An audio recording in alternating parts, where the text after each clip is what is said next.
On today's Locked On Senators, our trade deadline coverage continues today. We're going to take a look at which players the Ottawa Senators expect to have on the market. And we've got a SensCentral Citizen for the episode today. It's Johnny in Vancouver. Really fun conversation coming up. Let's get into that and more on today's edition of the Locked On Senators podcast. It's your team every day. Your Locked On Senators, your daily podcast on the Ottawa Senators. Part of the Locked On Podcast Network. Your team every day.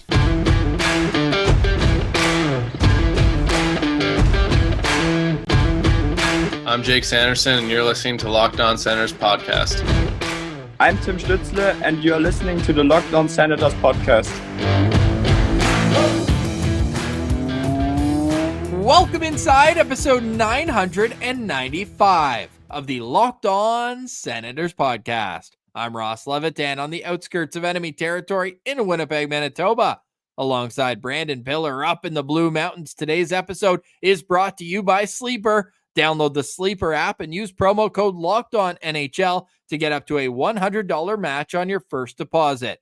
Terms and conditions apply. See Sleeper's terms of use for details. You can also follow the show on social media. We're at SensCentral on Twitter, LockedOn.Senators on Instagram. The show is free and available on all podcast platforms, including on YouTube, where we say hello and let you know that a like, comment, and subscription go a long way to helping the show grow. This week especially, make sure that notification bell is on and the settings for premieres and videos are on so that you know when new videos go live, or if you see the Sens make a move, you can expect a video right away breaking it all down. Today is Tuesday, March 5th, and Pilsy, still no action, but the rumor mill heating up as per Darren Dreger.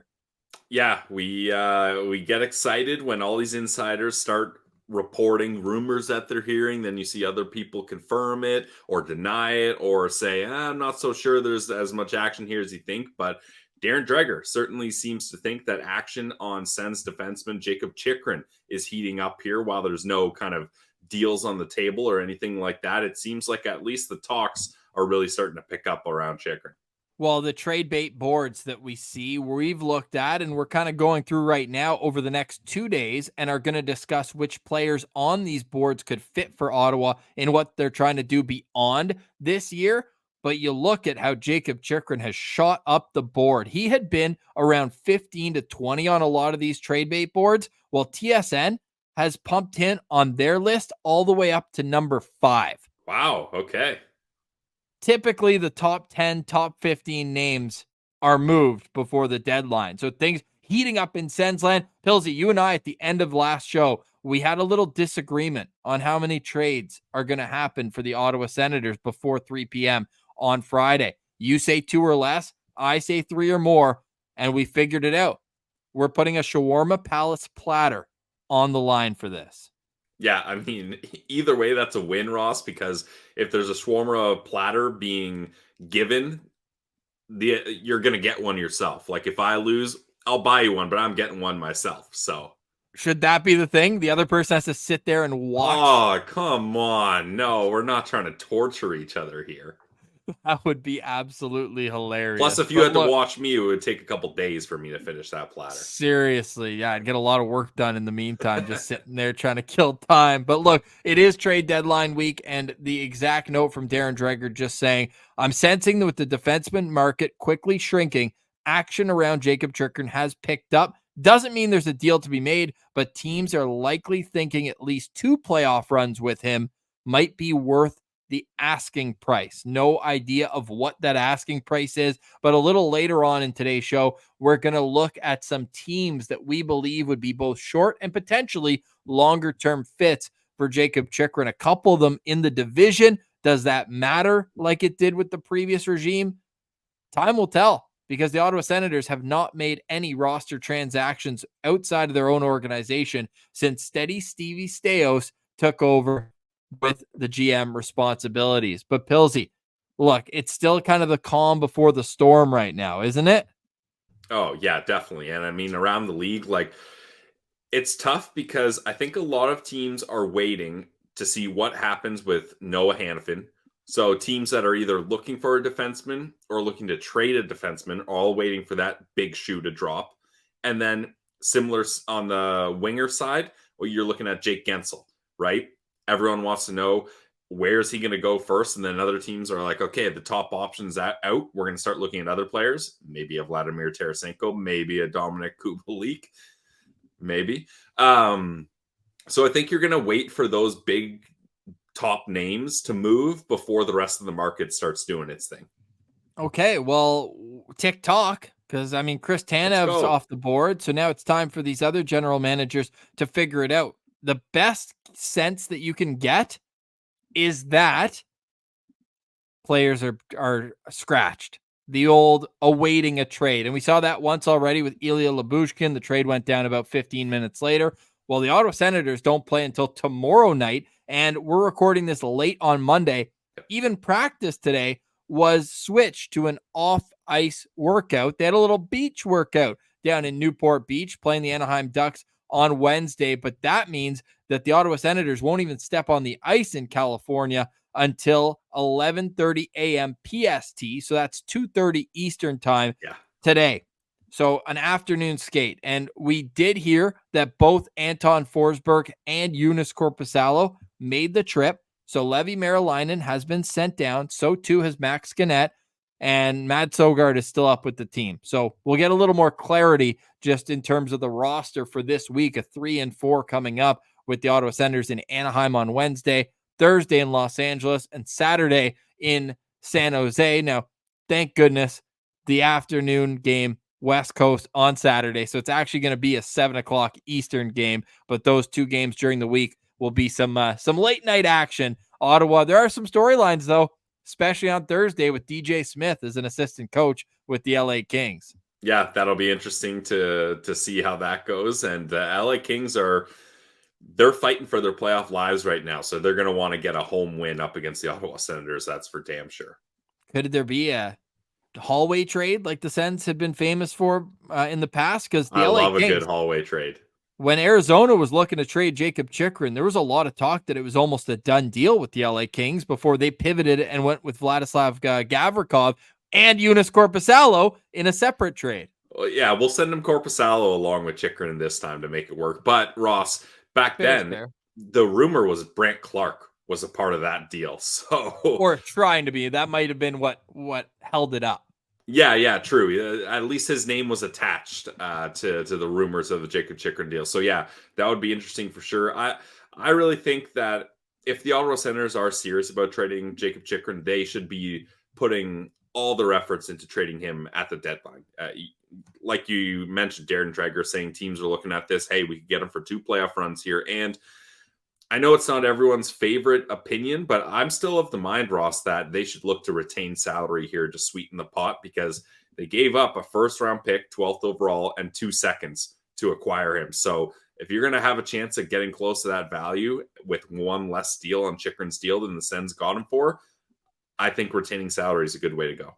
The Senators have more than just Jacob Chychrun potentially on the trade front. We'll get into those names and the fits on the other side. You're listening to Locked On Senators, your team every day. Today's episode is brought to you by our friends over at Mary J's. Guys, Mary J's is a locally owned cannabis dispensary in the Ottawa area. 3 best friends decided to make a big decision, and through hard work and dedication, they've succeeded. They've got 4 stores in the Ottawa area and a store in Cobourg. The Ottawa locations are Riverside South, Orleans, Greeley, and Russell. They got the best and newest products in the market, and they're always adding new stuff to the menu every week to keep it fresh. Whether you're a rookie just dipping your toes in, trying some new stuff, or a grizzled vet that wants to get in and out quickly, they got you covered. They got competitive pricing. In fact, they're going to price match any store in Ottawa. That means you're guaranteed to get the best price around whenever you go to Mary J's. They got the best price, the best products, but you need good service too, and they got it. Friendly bud tenders who are always ready to help you out. One of the owners, Dashi, absolute beauty, diehard Sens fan, is usually at one of the stores. So say what up to Dashi. Talk to him about how he thinks the deadline is going to go for the Sens and all the newest, greatest products that Mary J's has to offer. Check it out today, guys. Mary J's Dispensary. Today's episode is also brought to you by the Sleeper app. Now, daily fantasy hockey is the way I love playing the Sleeper app. And you can also win 100 times your money by playing daily fantasy hockey on the Sleeper app. As the official daily fantasy app of the Locked On NHL Network, Sleeper is our top choice for all daily fantasy sports, but especially hockey. With Sleeper, you can win up to 100 times your cash. Just pick the players. Choose studs. You know, Brady Tkachuk, Drake Sanderson, Drake Batherson, Claude Giroux. Heard of them?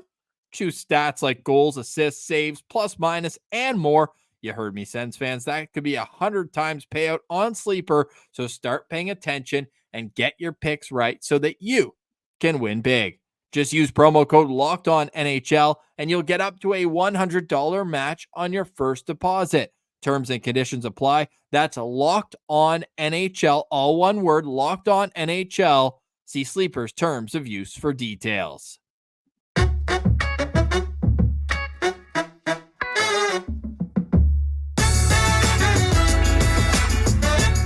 All right, Billsy, we are a minute closer to the NHL Trade Deadline. That's how my brain's working over the next 3 days, because getting there.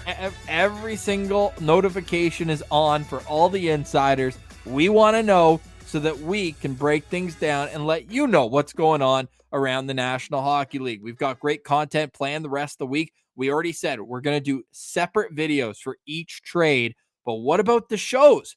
Well, we're going to have a special guest on Thursday, a man who I don't know if he was ever in trade rumors. The guy was such a stallion on the team as he was on. It never really happened. Both of his moves were in the offseason, but Mark Mathot will join us on Thursday. We will also have a pair of fun guests, something a little different for the people. Look, we're diving deep, Pilsy, into the world of the rumors and into the trades and transactions, but why don't you tee up the other two guests that are coming on Locked On Senators on Friday morning? Yeah, I'm fired up about both of these guests. We've been trying to get them on the show for a while. Both of them just scored iconic goals and into empty nets. Yep. And one of them is a goalie. Yes, Sens prospect Vladimir Nikitin of the Chilliwack Chiefs scored a shorthanded goal on an empty net. And then Abby Murphy, girls college hockey. She scored a Ridley Gregg clap bomb goal into the empty net. So both of those are exciting stories that we're going to be fired up to hear firsthand the telling of them. And not only that, but her Minnesota team is into the Final Four coming up. Huge. So it's going to be pretty solid to see they're taking on Wisconsin next weekend. So it's going to be fun. She seems like a beauty. We've had a few chats now, and we're looking forward to bringing you all those. But Billsy, people are here for trade rumors. People want to know which Ottawa Senators are on the trade bait board and which ones could get moved. Well, let's get to it right now. My beautiful graphic designing ability. Look how clear, clean, under control this is. We've got a few names on there. Should we just rip through the names? I think it'd be rude to our audio listeners not to, because we've pulled up the graphic here.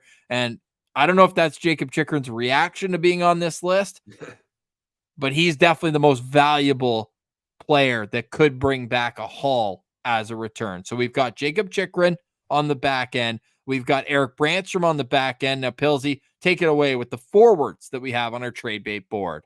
Yep, still some more guys here. Vladimir Tarasenko obviously is the forward that's going to garner the most amount of attention here. Mark Kastelik. Some teams, you want a big center depth that can win you face off down the stretch, and he's at a good contract there. And all the way down the list, we got Dominik Kubalik, who it seems like if the Sens could have traded him, they would have done it already. So it's going to be interesting to see if there's any kind of last-minute takers on a cheap option in Dominik Kubalik. Well, cheap in terms of assets to give up, but still $2.5 million. Even if Ottawa retains 50%, you're still looking at a $1.25 million cap hit. Not everybody in the contender category can fit that in. Yeah, definitely. Which, I mean, well, do you want to start here? Are we going to work our way down up the list, or how do you want to start? Let's go up the list, because I don't think we're going to have to spend too much time on the last two guys, and then we'll build some suspense up to the names, the fits, and where these players could be heading. All right. Well, we'll start with Dominic Kubalik then. I think I put out these teams here, Ross. I think Philly and Nashville, those would be teams that would be looking at a player like Kubalik. They got a little more cap space than your heavy contenders that are kind of strapped all the way as far as cap goes. And I think Philly and Nashville, they're teams that would be comfortable giving up a low asset for retained Kubalik, just to kind of reward their teams for overachieving this year. And it's just an easy, quick, cheap rental. And you get a guy that can play in your bottom six that can hopefully score a couple goals for you. And then just for fun, we threw in the Detroit Red Wings as well. I mean, obviously it's tongue in cheek and mostly just trolling, but man, he played well there. And if they could get him back for a cheap option, it's not the craziest thing, but mostly that's just a troll there for Kubalik and the Red Wings. They've also got like $12 million in cap right now. They've got their captain out for the next 2 weeks. I know he's a centerman, but a little bit of forward depth never hurt. But obviously, unlikely that Kubalik even gets moved. But Philadelphia's got 2 6th-round picks and their own 7th. Like, this is the kind of value you're looking at for Dominic Kubalik. I don't think you have to be a rocket scientist to know that they've been trying to trade him for a long time. Mark Kastelik, I think, is an interesting piece because he's making a near league minimum. He's signed for next year as well, and clearly has not been a fit for the Ottawa Senators, into the fact that they just don't even trust him to playing under 5 minutes. This coaching staff, Ross. I think before he had a bit longer of a leash, but this coaching staff is not a fan. Well, and the thing is, Jacques Martin is going to help choose the next coach for this team. The philosophy is going to stay the same. It's unfortunate because you and I had almost put him in Penn as the fourth line center. Seemed like he was just such a perfect fit for that in terms of being a big body, wins faceoffs, physical, can drop the gloves when he needs to, can kill penalties, but it just hasn't worked. So the teams we put for Mark Kastelik, the Florida Panthers, they're a pack of hyenas. Who wouldn't want to add more physicality, more depth, a guy who can be in and out of your lineup even, but can produce in a physicality role, maybe kind of needs a bit of a, group mentality to get into it. I don't know, because we haven't seen a whole lot of it in Ottawa. That it almost feels like one of the more like memorable moments under this new coaching staff is that first game where Alfie was pointing out to him that he didn't finish his check, and it really hasn't changed since. We put the Vegas Golden Knights on there just because, well, seems like they're going to be busy adding forwards, and I think this could be a depth one. They are the biggest FU picks move of all time. Like, they don't want any draft picks ever. So I think that they could be a team that you can get a 6th or 7th rounder for. And Ross, imagine putting Casti on a line next to Keegan Colasar on Vegas. Whew. Well, I mean, theoretically, but like we're saying this, like this is the Casti model or the type. Like, he hasn't done that this year. Yeah, but maybe a change of scenery and some playoff juices flowing there. And plus, I just think Florida and Vegas, those are two teams that went all the way to the finals last year. They know the value of having depth and physicality in their lineup.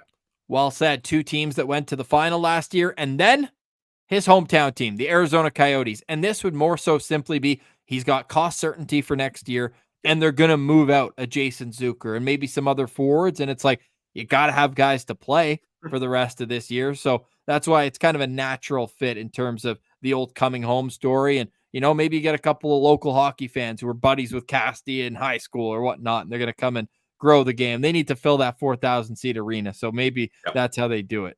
So those are the two forwards that I think you can expect if you're the Senators and they move. You're going to get a 6th or 7th round pick back. It's not going to be anything of note. Now, this is where it gets intriguing, at least.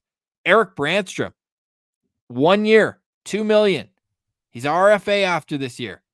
Pilsy, why do we have the Calgary Flames, Washington Capitals, and Philadelphia Flyers? I put a little curveball in there because I remember hearing Danny Briere maybe last summer that he wants a little more skill from the back end. And case in point, they go out and get Jamie Drysdale, a really offensive-minded defenseman. In the past, you think Flyers, you think big, gritty, physical.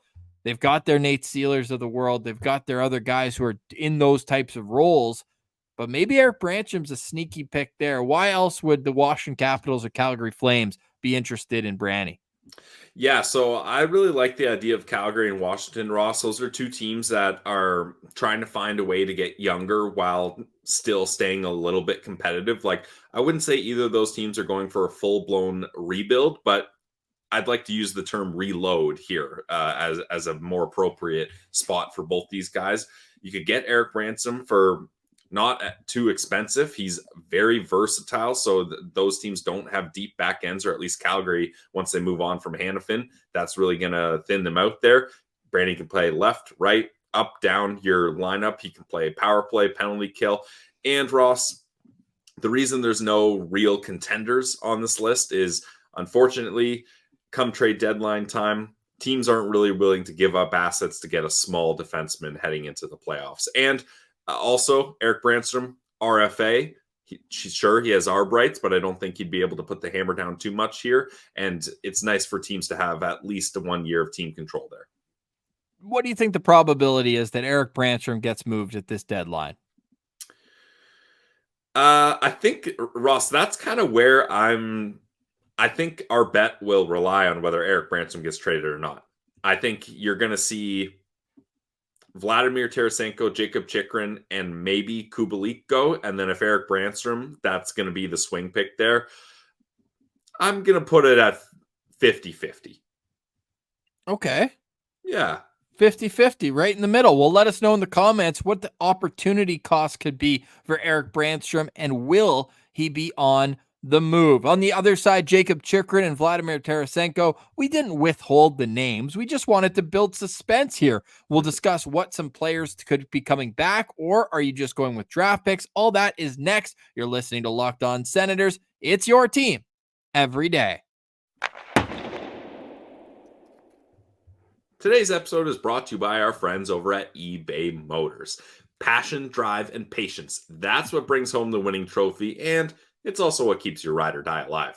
eBay Motors has everything you need to maintain your vehicle and level it up to peak performance. They got superchargers, roof racks, exhaust kits, LED headlights, and more. So whether you're into speed, power, or style, eBay Motors has got you covered. With over 122 million parts for your number one ride or die, you'll always find exactly what you're looking for.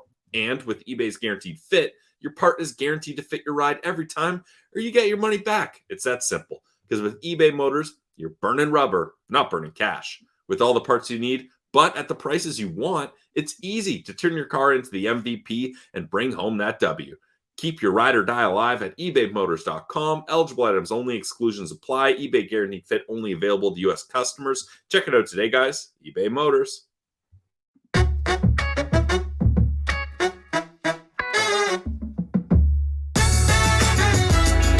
All right, LZ, back to the trade bait board we go. And you can go check them out at TSN, Daily Faceoff, The Athletic. Everybody's got their trade bait boards.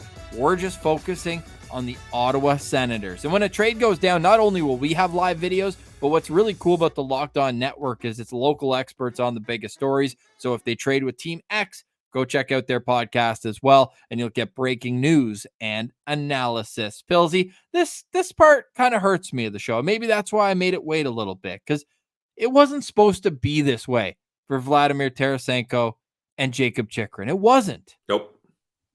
Yeah, these were guys that, the Sens were hoping were going to be a big part of their playoff push. And things did not go well. And the Senators thought, hey, we're going to have Jacob Chychrun for 2 playoff pushes. Obviously, last year it didn't work out. He got injured and they did not make playoffs. But I'm sure Dorian, his vision was that at that price point of 4.6 for 2 years after, that's going to help this team out. And other teams should have similar views here, because Jacob Chychrun he has the ability to be a good NHL defenseman, and he has qualities, that shot, the size, his ability to stop opposition trying to get into the zone in the neutral zone. He's really good at, but there's just things that haven't worked out for him in Ottawa. His play in his own zone hasn't been great. He hasn't been as physical as you would like, and they haven't found a spot that works, that makes sense for him on that back end. So it's unfortunate, because it's a guy, he was happy to come to Ottawa. We were fired up about it. They paid a good price to get him, but Dude, It just feels like the writing's on the wall here for Jacob Chikrin.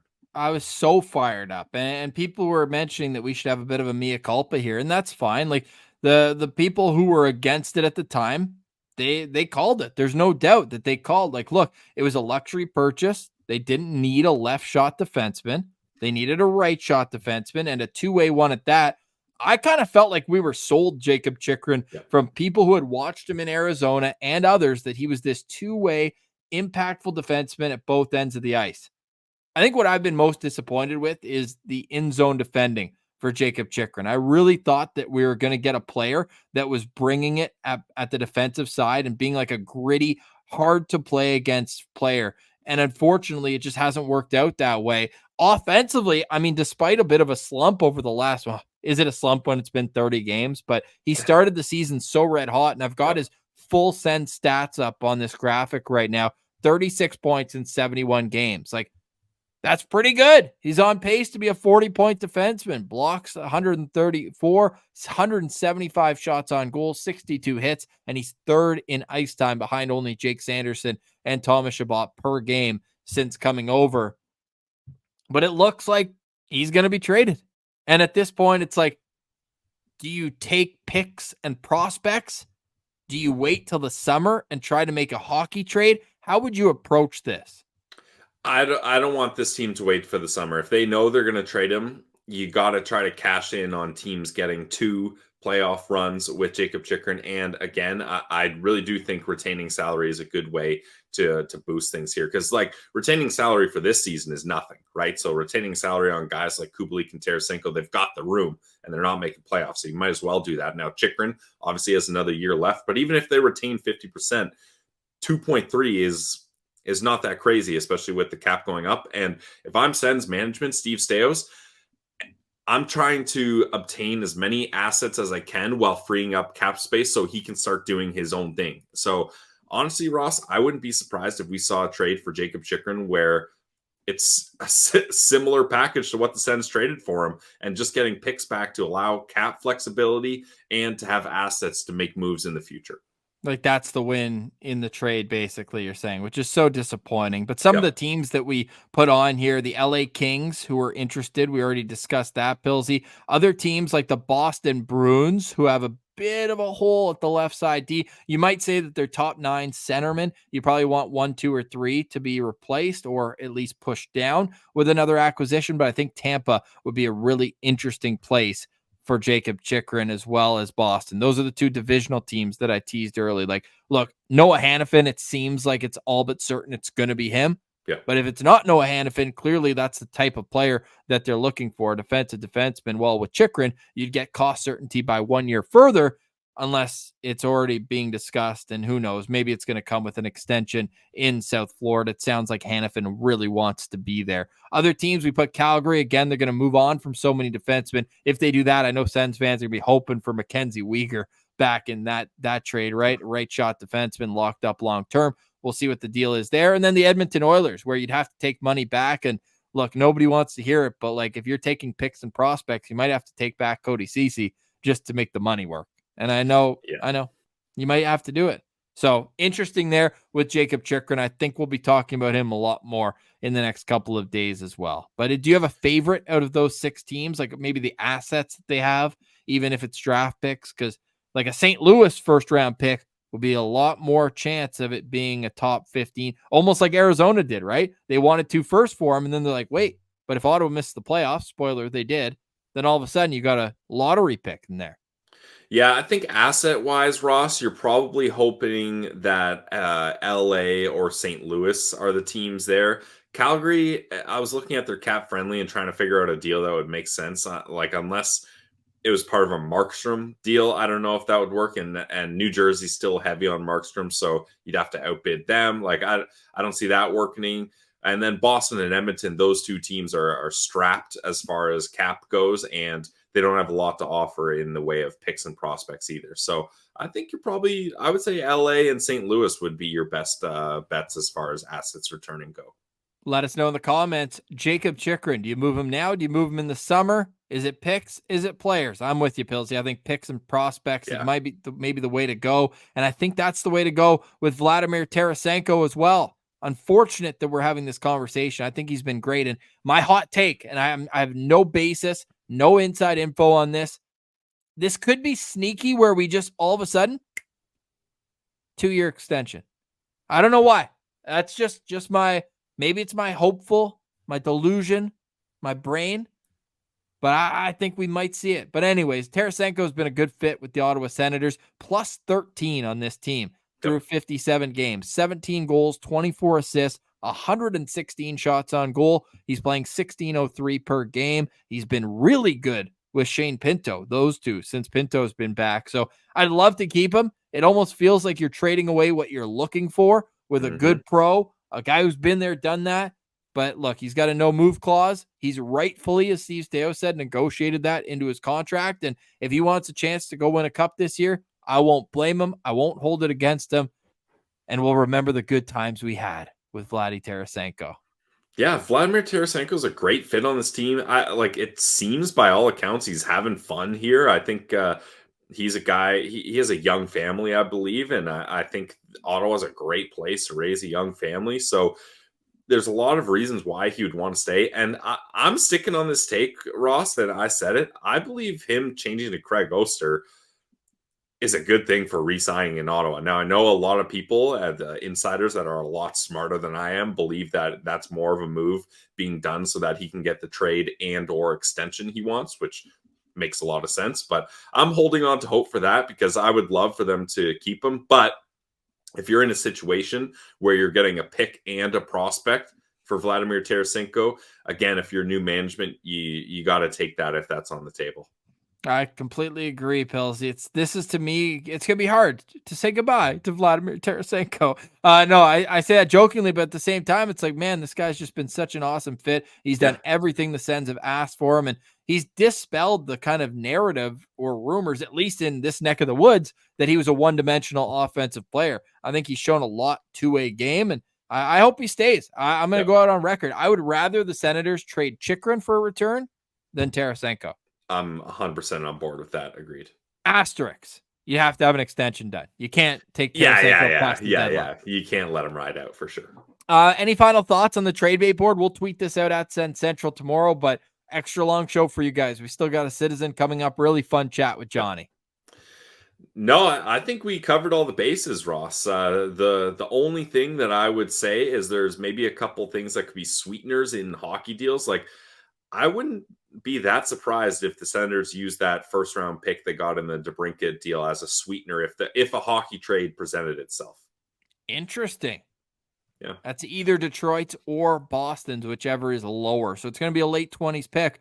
I'm interested in what happens, but that's a wild thing to throw out there right at the end. We could really chew that off the bone a bit, but there's lots of conversation to be had, not only on that, but certain prospects to guys like, Cole Reinhardt, Igor Sokolov, Lassie Thompson get fresh starts to really try to make their mark in the next place. That's all real good fodder for the next little while, but we're going to send it over to our SensCentral Citizen now, and we'll be back tomorrow or when news breaks. This is Locked On Senators. Here's Johnny. All right, we now welcome on this week's SensCentral Citizen. It's John in Vancouver. Welcome to Locked On Senators. John, how are you doing today, sir? No, not too bad, boys. How are you doing? Oh, fantastic. This has been a long time coming, and what a perfect week to put on our tinfoil hats, speculate. It's trade deadline week. Is this a part of the season that you get up for? Are you refreshing Twitter? Are you throwing your notifications on for certain insiders, or do you just sit back and wait for all the chaos? Definitely sitting back and just waiting for the chaos to ensue. Just, I'll check Twitter here and there, or X or whatever, whenever I'm at work. But at this point, it's just I'm just waiting for the cards to fall or whatever. At this point, it's not there's no point in getting myself totally how amped up about hypothetical trades and then being disappointed. It's just let it happen. Spoken like a true Sens fan. No point in getting myself amped up and disappointed. Just let it happen. So we got to start there, John. How did you become a fan of the Ottawa Senators? Oh, I think first off, it'd have to probably start from probably from my dad. Pretty much anything sports related.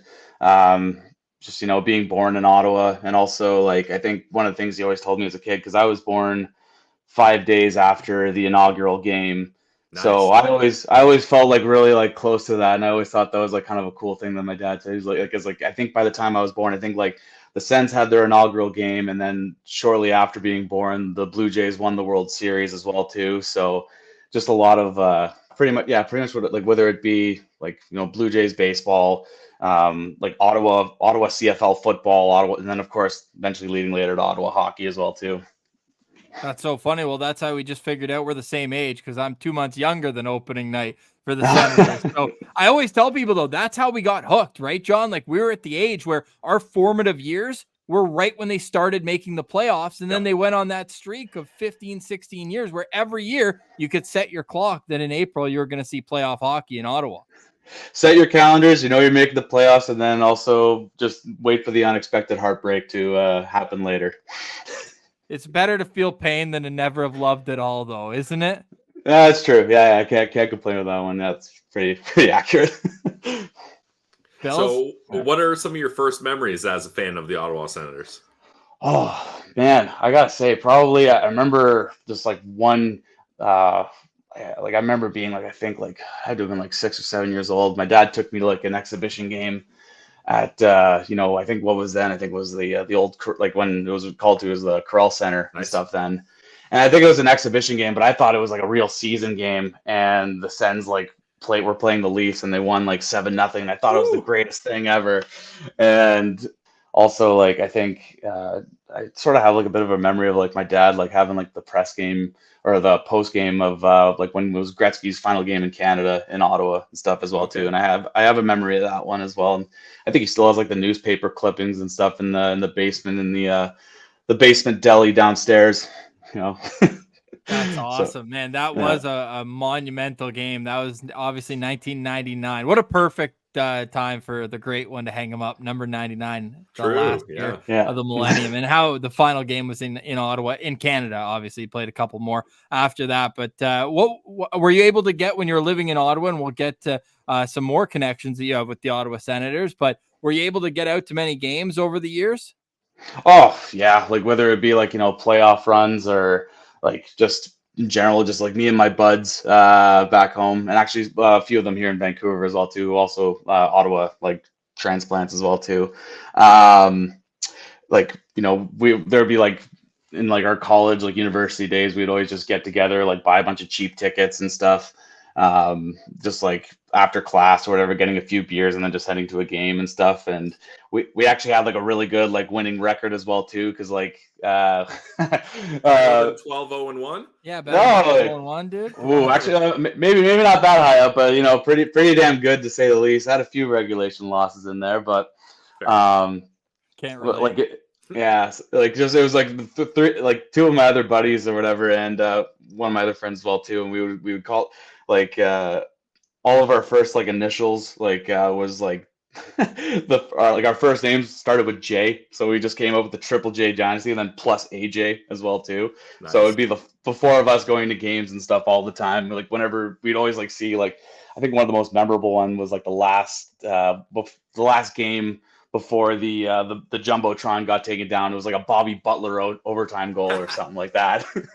He can't have had many of those. That's a special moment. Yeah. John, Bobby Butler. What's the loudest you've ever heard that rink?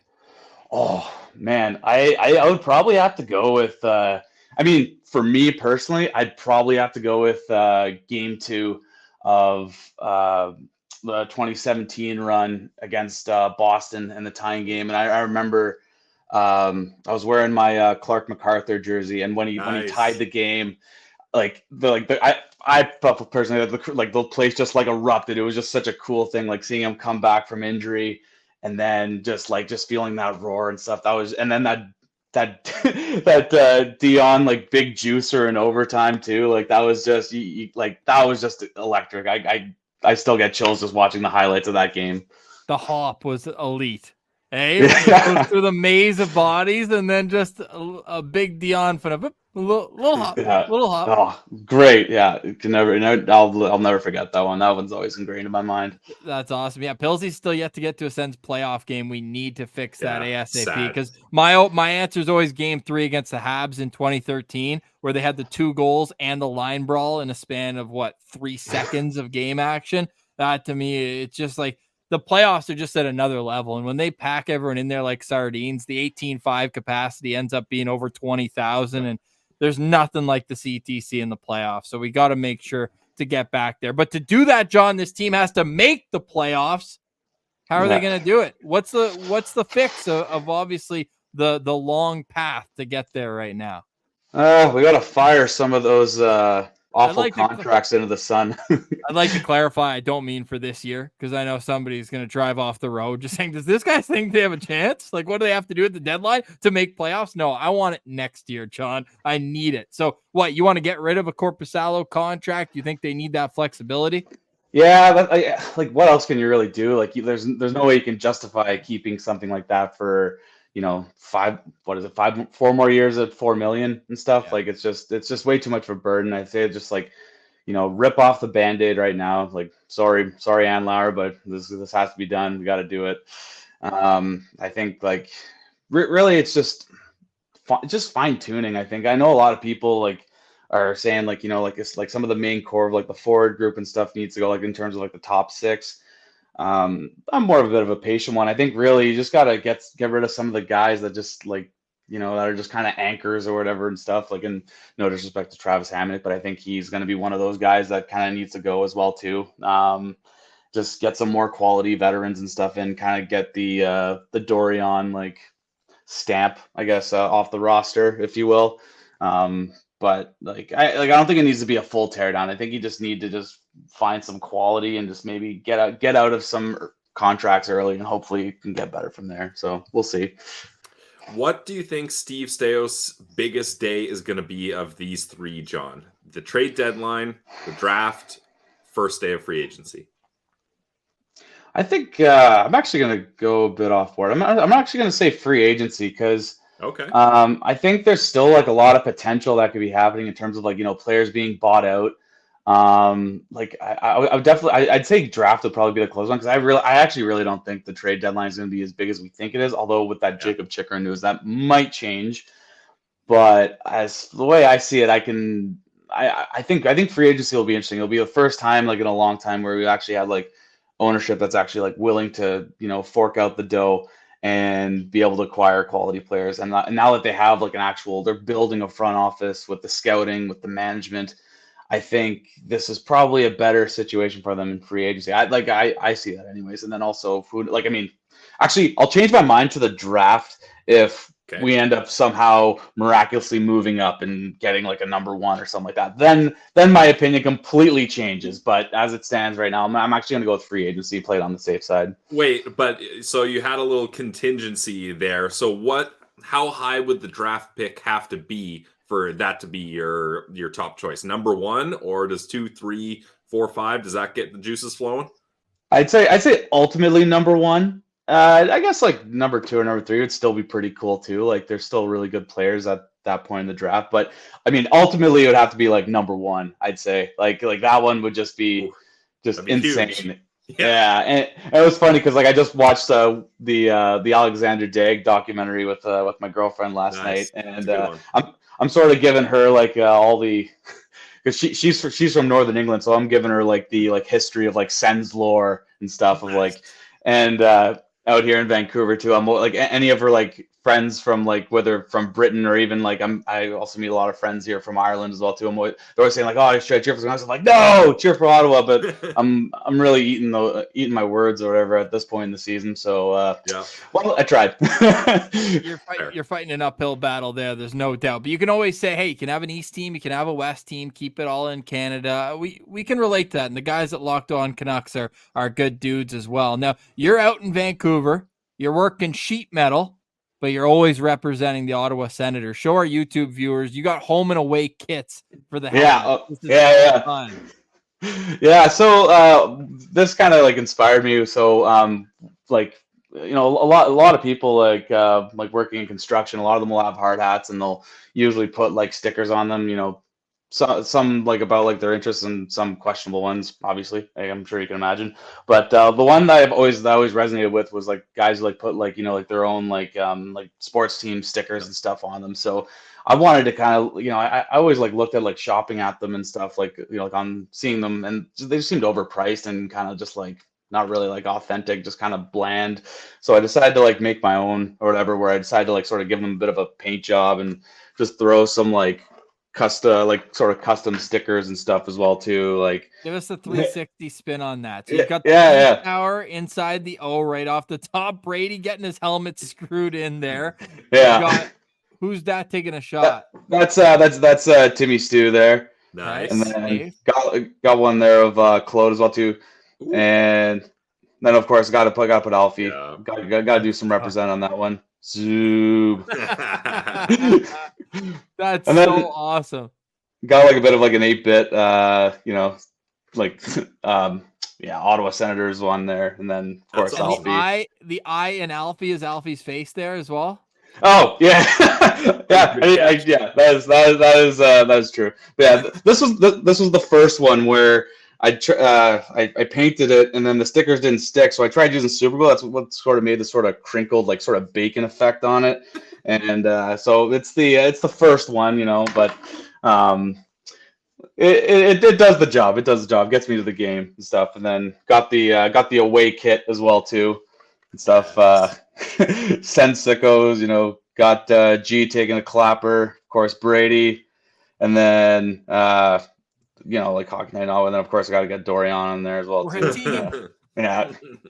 Then got a few other ones here like expansion. Oh, sorry, I'm just not used to the camera right now. Yeah. No, it's good. And of course I got to represent on this one here too. Yes. Let's go. Shout out Shawarma Palace. That's awesome. So the question everybody's asking right now, when the Sens are playing at home, do you wear the black one? And when the Sens are on the road, do you wear the white one? Sometimes I mix it up. Like Ross does not like that. I don't know.